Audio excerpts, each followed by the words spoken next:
샬롬.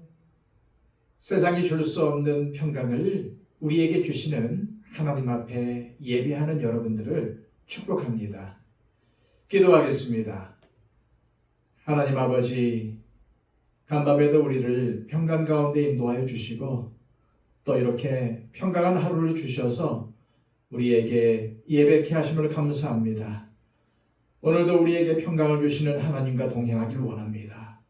오늘도 하나님께서 우리에게 알려주신 주님의 귀한 뜻을 실천하기를 원합니다. 하나님, 오늘도 우리의 삶을 붙잡아 주시고 하나님께서 동행하여 주셔서 우리를 평강으로 인도하여 주옵소서. 오늘의 삶을 온전히 주님께 맡겨드리며 예수 그리스도의 이름으로 기도하옵나이다. 아멘.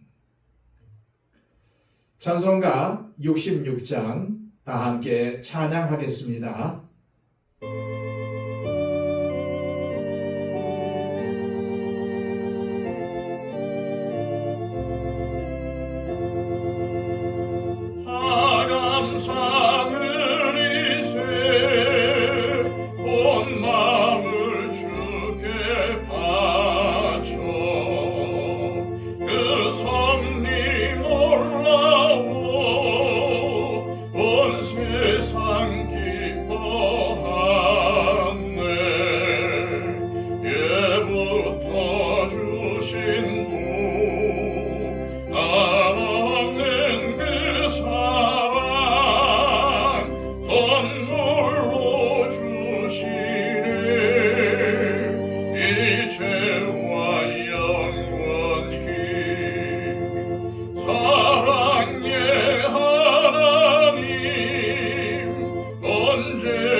이 시간 우리에게 주시는 하나님의 복된 말씀은 구약성경 이사야 40장 12절에서 31절까지의 말씀입니다.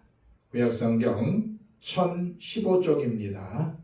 누가 손바닥으로 바닷물을 헤아렸으며 뼘으로 하늘을 쟀으며 땅의 띠끌을 되담아 보았으며 접시 저울로 산들을 막대 저울로 언덕들을 달아 보았으리야. 누가 여호와의 영을 지도하였으며 그의 모사가 되어 그를 가르쳤으리야. 그가 누구와 더불어 의논하셨으며 누가 그를 교훈하였으며 그에게 정의의 길로 가르쳤으며 지식을 가르쳤으며 통달의 도를 보여주었느냐. 보라, 그에게는 열방이 통에 한 방울 물과 같고 저울의 작은 티끌 같으며 섬들은 떠오르는 먼지 같으리니 레바논은 땔감에도 부족하겠고 그 짐승들은 번제에도 부족할 것이라. 그의 앞에는 모든 열방이 아무것도 아니라 그는 그들을 없는 것 같이 빈 것 같이 여기시느니라.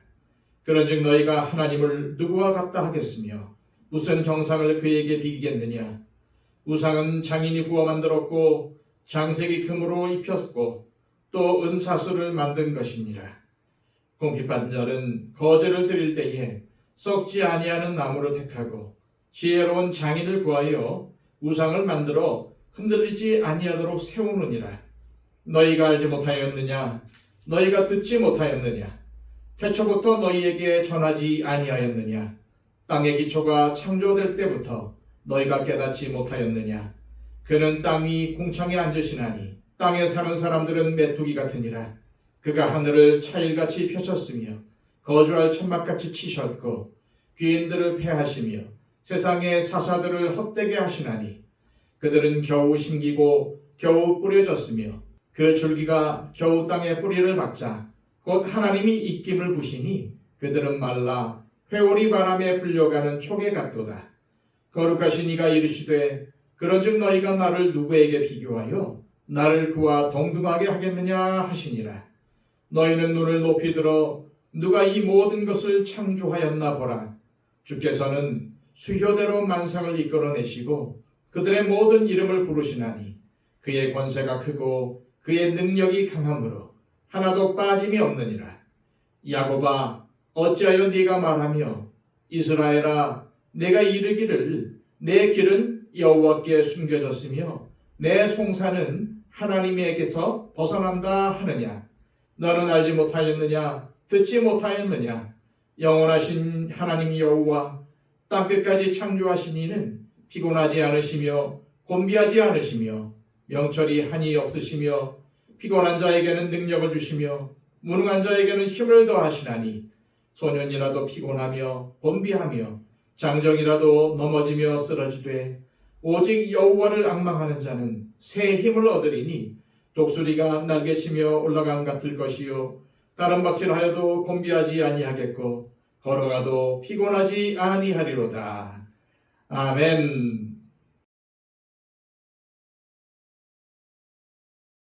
우리가 인생의 거센 풍랑 가운데 서 있을 때 가장 먼저 흔들리는 것은 무엇보다 우리의 마음입니다. 이사야와 설을 통해서 마주치는 유다 백성들은 국가적이고 개인적인 위기 앞에서 하나님을 의지하기보단 우상을 숭배하고 세상의 힘을 의지하다가 패망의 위기에 처했습니다. 그런 그들을 향해 하나님은 4번의 질문을 던지심으로 당신이 누구이신지를 밝힙니다. 12절에서 14절입니다. 누가 손바닥으로 바닷물을 헤아렸으며 뼘으로 하늘을 쟀으며 땅의 티끌을 되에 담아 보았으며 접시 저울로 산들을 막대 저울로 언덕들을 달아보았으랴. 누가 여호와의 영을 지도하였으며 그의 모사가 되어 그를 가르쳤으랴. 그가 누구와 더불어 의논하셨으며 누가 그를 교훈하였으며 그에게 정의의 길로 가르쳤으며 지식을 가르쳤으며 통달의 도를 보여주었느냐. 여기엔 누가라는 말이 4번 나옵니다. 사람으로서는 도무지 할 수 없는 엄청난 일을 하는 존재가 있는데 그게 누구겠느냐고 묻는 겁니다. 12절에서 14절까지의 내용은 믿지 않는 사람들의 눈엔 하나같이 허풍처럼 들립니다. 그들은 이런 일을 가능하게 하는 존재를 단 한 번도 본 적이 없기 때문입니다. 하지만 이 세상을 만드신 분이 계신다면 이런 일들은 식은 죽 먹기일 것입니다. 아이러니하게도 현대 과학의 눈부신 발전은 오히려 하나님의 존재를 더욱 선명하게 드러냅니다. 2022년 본격적인 관측을 시작한 제임스 웹 우주망원경은 지구로부터 무려 130억 광년 이상 떨어진 초기 우주의 은하들을 인류의 눈앞에 선명하게 펼쳐 보였습니다. 끝을 알 수 없이 팽창하는 광활한 우주의 빛조차 휘어지게 만드는 거대한 은하단이 질서 있게 배열되어 있는 장면 앞에서 천문학자들은 인간 지성의 한계를 인정하며 깊은 경외감을 고백했습니다. 우리가 발붙이고 살아가는 이 지구는 우주 전체로 보면은 조그만 먼지에 불과합니다. 그런데 오늘 본문은 그 광활한 우주 공간을 뼘으로 재시며 헤아리시는 분이 바로 우리 하나님이시라고 선언합니다. 우리가 창조주이신 하나님께서 우주의 질서를 세밀하게 주관하고 계시며 나 역시도 주관하신다는 사실을 온전히 신뢰할 때 하나님께서 우리의 삶에 개입하셔서 우리의 얽힌 삶의 문제들을 풀어주십니다. 그러나 우리의 실상은 어떻습니까? 이사야는 18절 이하에서 크신 하나님을 잊어버린 인간의 어리석음을 고발합니다. 눈앞의 현실이 두려울 때 인간은 하나님의 전능하심에 기대는 대신 스스로 자신의 안전을 보장해 줄 대체물을 찾습니다. 그것을 잘 보여주는 것이 바로 20절에 등장하는 궁핍한 자입니다. 그는 썩지 않는 나무를 고르고 지혜로운 장인을 불러 흔들리지 않는 우상을 세우려고 애씁니다. 스스로 서 있지도 못해 땅을 파서 묻고 못질을 해서 고정해야만 하는 생명 없는 우상에다 자신의 미래와 생사 화복을 의탁하는 것입니다. 그런데 오늘날의 우상은 금과 은, 나무로 만든 조각상이 아닙니다. 돈을 향한 끝없는 욕심, 다른 사람들의 인정과 또한 명예, 혹은 인맥 같은 것들이 현대인의 우상이 되었습니다. 우리가 하나님처럼 되고자 하는 끝없는 이기심과 욕망, 곧 바벨 정신을 십자가 앞에 내려놓지 않는 한 우리는 결코 우상의 굴레에서 벗어날 수 없다는 것을 기억하시길 바랍니다. 23절과 24절은 우상을 의지하는 인생의 결말을 밝힙니다. 귀인들을 패하시며 세상의 사사들을 헛되게 하시나니 그들은 겨우 심기고 겨우 뿌려졌으며 그 줄기가 겨우 땅에 뿌리를 박자 곧 하나님이 입김을 보시니 그들은 말라 회오리 바람에 불려가는 초계 같도다. 교만한 자들은 자신들의 뿌리가 땅에 깊이 박혔다고 절대 자신은 흔들리지 않을 것이라고 착각합니다. 그러나 그들이 자랑하는 권력과 부는 하나님께서 입김 한번 가볍게 부시기만 해도 회오리 바람에 날려가는 지푸라기처럼 흔적 없이 사라진다는 것을 모르고 있습니다. 어쩌면 우리는 지금까지 폭풍과 몰아치는 인생의 바다 위에서 썩어 없어질 지푸라기를 생명줄인 줄 알고 꽉 움켜쥔 채 사력을 다해 버티며 살아왔는지도 모릅니다. 내가 나의 안위를 스스로 지켜보려고 아등바등 살아온 그 고단하고 지친 세월을 이제는 주님 앞에 내려놓으시길 바랍니다.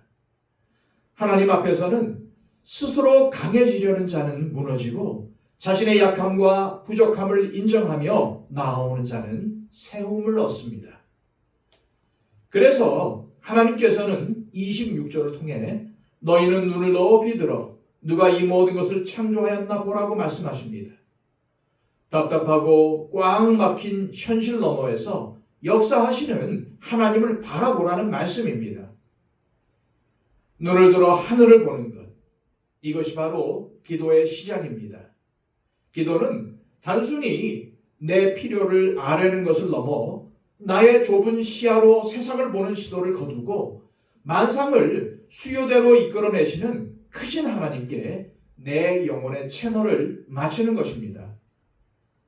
우리가 처해 있는 현실은 사방이 우겨싸움을 당한 것 같고 예상치 못한 질병과 풀리지 않은 문제들로 인해 답답함 속에 있을 때가 많습니다.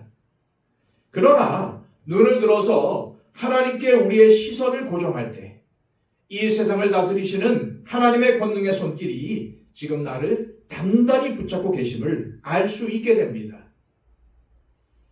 본문 27절엔 온 우주를 호령하시던 하나님의 우레와 같은 음성이 친밀하고 다정한 부르심으로 바뀝니다. 야곱아, 어찌하여 네가 말하며 이스라엘아, 네가 이르기를 내 길은 여호와께 숨겨졌으며 내 송사는 내 하나님에게서 벗어난다 하느냐. 온 우주를 호령하시며 천지를 뼘으로 재시던 하나님께서 이제는 상처 입고 지친 이스라엘 백성들을 다정하게 불러주십니다. 야곱아, 이스라엘아. 하나님은 저와 여러분들이 남몰래 흘리는 눈물을 아시고 아무에게도 말하지 못한 깊은 탄식을 모두 듣고 계십니다. 다윗이 그 숱한 배신과 도망자의 신세 속에서도 흔들리지 않을 수 있었던 비결은 단 하나였습니다. 온 우주의 주인 되시는 광대하신 하나님을 나의 하나님이라고 부르며 그의 품에 안겼기 때문입니다. 오늘 이 시간 광대하신 하나님께서 상하고 애통하는 심령으로 나아오는 우리에게 당신의 따뜻한 품을 내어주십니다. 우리가 그 크신 주님의 품에 안길 때 우리의 모든 아픔과 슬픔은 주님께서 주시는 깊은 위로와 평강으로 씻겨 내려갈 것입니다. 이제 31절은 여호와를 앙망하는 자에게 주어지는 영광스러운 약속을 선포합니다. 오직 여호와를 앙망하는 자는 새 힘을 얻으리니 독수리가 날개치며 올라감 같을 것이요 다른 먹질하여도 곤비하지 아니하겠고 걸어가도 피곤하지 아니하리로다. 독수리는 하늘을 날 때 자신의 힘을 다해 날개짓하지 않습니다. 높이 날아보겠다고 열심히 날개짓하는 순간 독수리는 탈진하고 맙니다. 대신 독수리는 날개를 활짝 펴고 하늘의 강력한 상승 기류에 자신의 온 몸을 맡깁니다. 그럴 때 독수리는 창공으로 높이 솟구쳐 오릅니다. 그리스도인의 삶 역시도 이와 같습니다. 내 힘과 지혜로 인생을 살아보려는 시도를 주님 앞에 내려놓으십시오. 하나님 중심, 말씀 중심의 삶은 내 힘으로 발버둥치며 살아가는 것이 아니라 하나님의 은혜의 바람에 나를 온전히 내어 맡기며 사는 것입니다. 오늘도 우리의 삶에 두려움과 막막함이 파도처럼 밀려온다 할지라도 우리를 위하여 은혜의 상승기류를 예비하신 주님을 앙망하시길 바랍니다. 여호와를 앙망하며 기도의 두 날개를 활짝 펼치는 자마다 피곤함도 곤비함도 능히 이겨내고 세상을 향해 힘차게 날아오르게 될 줄로 믿습니다. 이 시간 세상에서 지치고 상한 나의 이름을 다정히 부르시는 하나님 아버지, 내 힘으로 버텨온 고단한 삶의 짐을 주님 앞에 모두 내려놓습니다. 이제는 불안함에 쫓겨 스스로 날아오르려는 헛된 수고를 멈추고 나를 위해 예비하신 주님의 은혜의 바람에 내 삶을 온전히 맡기게 하옵소서. 오늘도 눈을 들어 주님만 앙망하오니 하늘로부터 부어지는 참된 위로와 새 힘으로 넉넉히 승리하는 하루가 되게 하옵소서. 기도하시기를 바랍니다. 115 기도를 통해서 우리 주변에 있는 우리의 기도가 필요한 분들을 위해서 간절히 기도해 주시기를 바랍니다. 5분 더 기도의 자리에 머무심으로써 함께 하시는 하나님의 은혜를 경험하시기를 소망합니다. 기도하겠습니다.